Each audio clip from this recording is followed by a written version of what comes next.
कल मुजाहिद भाई ने बड़ी डिटेल में हॉल ऑफ फेम के हवाले से बताया, 4 हमारे लेजेंड ऐड हुए हैं, जिसमें इंज़मामुल हक को ऐड किया गया, मुश्ताक मोहम्मद साहब को, सईद अनवर को और मिसबाह हक को। तो आप इन चारों लेजेंड्स को कैसे देखते हैं और आप क्या लगता है कि ये जिस तरह अब जो 10 थे पहले और अब ये इनका इंक्लूजन हुई है, इस हवाले से क्या राय है आप? नहीं, ऑफ कोर्स ये बहुत अच्छा एक और एहसन कदम है पाकिस्तान क्रिकेट बोर्ड का कि वो अपने जो स्टार्स हैं, जो पास्ट के स्टार्स हैं, उनको रिकग्नाइज करना और उनको रिवॉर्ड करना।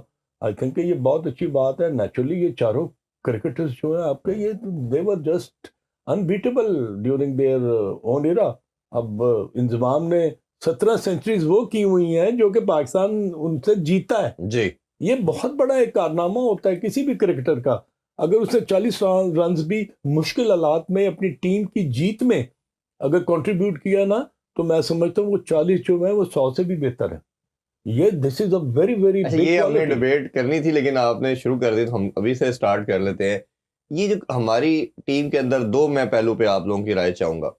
एक तो मैच विनर को अगर हम देखते हैं तो इंजमाम के बाद या समहाउ किसी हद तक अब्दुल रज़ाक हमारे ज़हन में आता है कि जो आर्ट में आके कैमियो खेलता था। उसके बाद एकदम ऑब्सोलीट हो गई ये तमाम, बिल्कुल ऐसे प्लेयर आए, वन ऑफ विक्ट्री मिल गई किसी की, एक आधी इनिंग्स आ गई।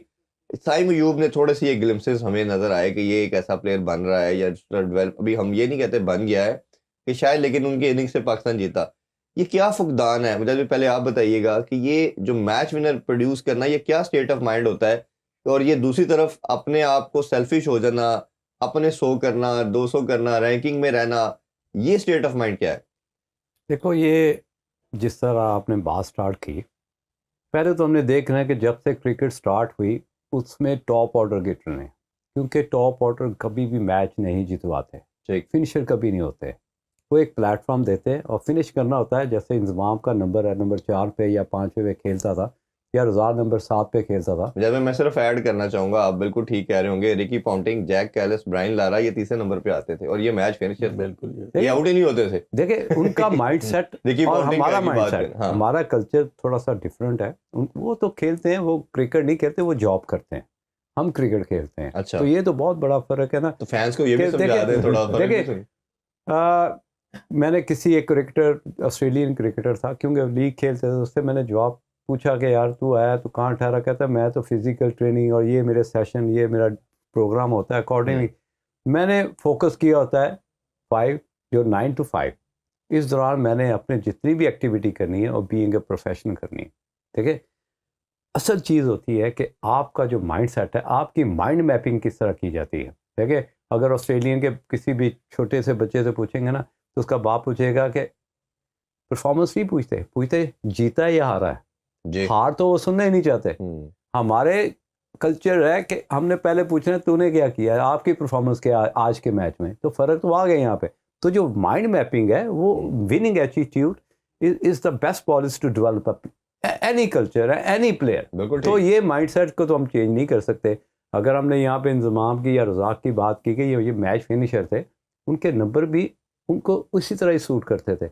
अभी आपने साइम अयूब की बात की, बिल्कुल जिस तरह उसने सेकंड वनडे में अजरबैजान सेंचुरी की, जिस तरह का स्टिकी पिच था, तो हम यहाँ पे बैठ के बात कर सकते हैं कि ही इज़ डेवलपिंग, क्योंकि उसने अपनी गेम से हट के बैटिंग की। जब आप अपनी गेम से, अपनी नेचर से अटैकिंग पोजीशन से डिफेंसिव की तरह जाते हैं, इसका मतलब है आपको गेम अवेयरनेस है, आप सिचुएशन को रीड बेहतर कर सकते हैं और आपको उस तरफ आप अपनी गेम लेके जा रहे हैं, जिसको कहते हैं जी मैच को डीप ले जाना। देखेंगे आखिरी 10 ओवर में क्या करना है, वो सारी रिफ्लेक्शन उस वनडे में नजर आई, जहां पे आप ये बात की है कि सैम में वो चीज़ हमें नजर आई। यस, नजर आई। स्ट्राइक रेट भी बेहतर है, शॉट ऑफ रेंज भी ज़्यादा है, और जिस तरह उसने वो वनडे में सेंचुरी की और अपनी टीम को मैच जितवा के गया, कह सकते हैं he is a match finisher as well, he can be a match finisher. तो ये सारे सिम्टम्स हैं जिसमें हम कह सकते हैं कि why, what to do and how.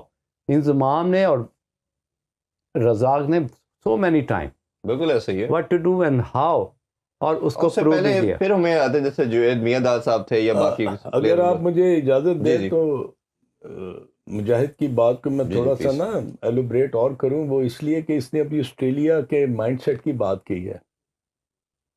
World cup कब ख़त्म हुआ 50 ओवर्स का? 2023 23 में। में जी। जी, पैट कमिंस कैप्टन था। जब वो ऑस्ट्रेलिया वापस के आया तो he was holding the trolley of the luggage मैं ऑफ हिज बिल्कुल यही ओन, बात करने जी लगा, बिल्कुल ऐसे ही है सर भाई। And he was asked by somebody कि you have won the World Cup, where are the people? I go, no, I have done my job, my Yes. job was from 9 to 5, which he said about it. अब आप ये देखें इस mindset के साथ जब आप अपनी लॉरल्स को जब आप मल्टीप्लाई करते हैं ना, तो you never go for the individuals. ऐसे ही है। आप इंडिविजुअल की बात नहीं करते, आप कहते हैं कि मेरी टीम किस इसमें साथ मैं बल्कि जीतेगी। एक चीज ऐड करूं जिससे आपने बड़ी खूबसूरत एग्जांपल दी। अभी रिसेंटली ये तो वर्ल्ड कप के वर्ल्ड चैंपियन बने, अभी जब अपने कंट्री के अंदर उन्होंने इंडिया को हराया, इंडियन प्लेयर के लिए पूरा प्रोटोकॉल, उनका लगेज जा रहा है, सब कुछ आ रहा है। ऑस्ट्रेलियन हर प्लेयर एयरपोर्ट पे अपनी ट्रॉली जिस तरह आंसर का लेके जा रहा है, तो इंडियन जर्नलिस्ट ने ये रिपोर्ट किया, ये होती है नेशंस, ये होते हैं प्लेयर डेवलपमेंट, कि उनकी ग्रूमिंग चेक करें कि वो अभी सीज हरा के पूरी दुनिया को मैसेज दे के कि हमने पहले इनको वर्ल्ड कप भी हराया, आज हमने टेस्ट में भी हरा नहीं दिया, इरफान और इसकी कोई उनके अंदर किसी तरह के भी अच्छा problem सर भाई, नहीं। मजे की बात बताऊं। मैं मुझे अभी आपको ना 2 सेकंड मुझे मैं आपको बताऊं कि वो क्या वजह है। वो वजह ये है कि ऑस्ट्रेलियन जो साइकोलॉजी है, जो मिथ है, जो उनका माइंडसेट है, जो पॉजिटिविटी है उनके माइंड में, वो ये है कि we are paid for our job, they are not amateurs. वो खेल नहीं रहे, वो हॉबी के लिए नहीं खेल रहे, वो पैशन के लिए नहीं खेल रहे। वो कहते हैं हमें पैसा मिलता है और इस पैसे का हमने रिटर्न करना है। अब अगर हमारे खिलाड़ी अगर खेलते हैं तो they are not amateurs, they are professionals. उनके सेंट्रल कॉन्ट्रैक्ट्स हैं, उनको एंडोर्समेंट्स मिलती हैं, कितना कितना माशाल्लाह उनको पैसे मिलते हैं, मगर उसमें जो थिंकिंग है ना उसका फर्क है।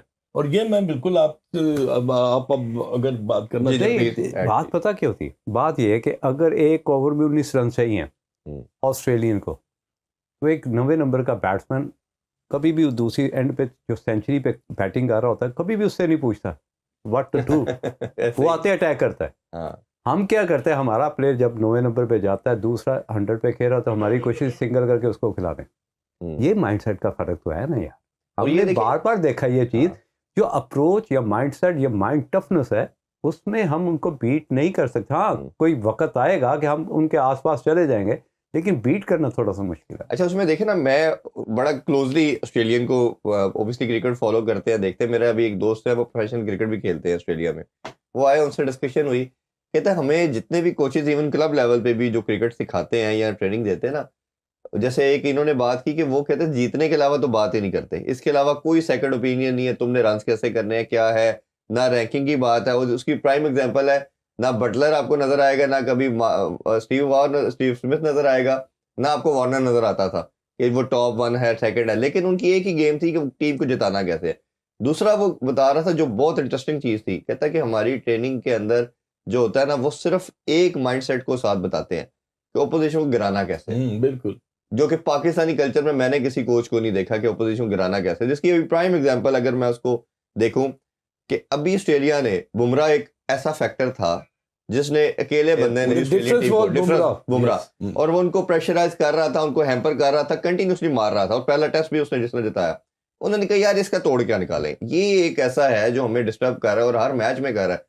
उन्होंने कॉन्स्टास बच्चा डाल दिया 19 साल का, उसने कहा, हालांकि उसका टेस्ट क्रिकेट से कोई लेना देना नहीं, माइंडसेट की गेम बता रहा हूँ, उसे कहा यार तुमने क्या करना, तुमने जाके मारना है, अटैक करो, जो तुम्हारा दिल करता है इसको मारो, ठीक है। आप ये देखें उसका रिवॉर्ड क्या मिला। एक तो हिटिंग उसकी कामयाब होगी, हो सकता था वो 0 पे भी आउट हो जाता, लेकिन क्योंकि बुमराह भी पैनिक हुआ, उसके बाद रिजल्ट क्या मिला जो वो चाह रहे थे, 2 टेस्ट मैच उस बच्चे की वजह से जीत के, अपनी स्किल की वजह से सेपरेट जीते, लेकिन माइंडसेट से जीते। उसकी प्राइम एग्जांपल अगर मैं दूं, आउट हो रहा है उस्मान ख्वाजा, टीम सेलिब्रेट कर रही है उस बच्चे के आगे आके, तो उन्होंने एक बच्चे को देख के उनको पूरा मेंटली डाइवर्ट कर दिया। मतलब दिस इज द माइंडसेट जो आपको दूसरी टीमों से, अगर हम कहते हैं कि 28 दफा ऑस्ट्रेलिया वर्ल्ड चैंपियन बना है, अगर मेन वुमेन अंडर 19 ऐड कर ले, तो दुनिया में कोई टीम उनके बहुत करीब क्या बहुत दूर था सारे। इरफान एक बात और, ये इस तरह की जो साइकोलॉजी के साथ आप खेलेंगे आप, इसमें मैं एक और ऐड करूं। अब माइंडसेट की बात अगर हो रही है तो ऑस्ट्रेलियंस ने कभी भी टॉस को ना अहमियत नहीं दी। बिल्कुल ऐसा ही है। वो कहते हैं toss is a process which enable you to start the match. जैसे ही है, बिल्कुल। Either it is head or it is tail. No matter if you win the toss, it is being decided in the dressing room कि आपने करना क्या है। और दूसरी तरफ वो अपोजिशन को भी डिसाइड नहीं करते, कोई परवाह, हम कहते हैं ना यार ऐ ना आ जावे, वो आगे साडा की बनेगा। देखिए एक और उनकी इवन इंडिया वर्ल्ड कप जीता, T20 वर्ल्ड कप, मैं उधर ही था, तो रोहित शर्मा क्या कह रहा है प्रेस कॉन्फ्रेंस में कि ऑस्ट्रेलिया बाहर हो जाए तो we will be thinking very happy, यानी कि माइंडसेट ये है कि ऑस्ट्रेलिया आ गया तो हम नहीं जीत सकते। Exactly. इतना ज्यादा आपके दिमागों पे वो हावी है। वो आपके मसल मेमोरी से निकल नहीं सकते, क्योंकि उन्होंने सबसे ज्यादा वर्ल्ड कप जीते। और देखें, जीतना और वन साइडेड जीतना फर्क होता है। ऑस्ट्रेलिया ने हमेशा वन साइडेड मैचेस जीते और आउट क्लास किया दूसरी टीम को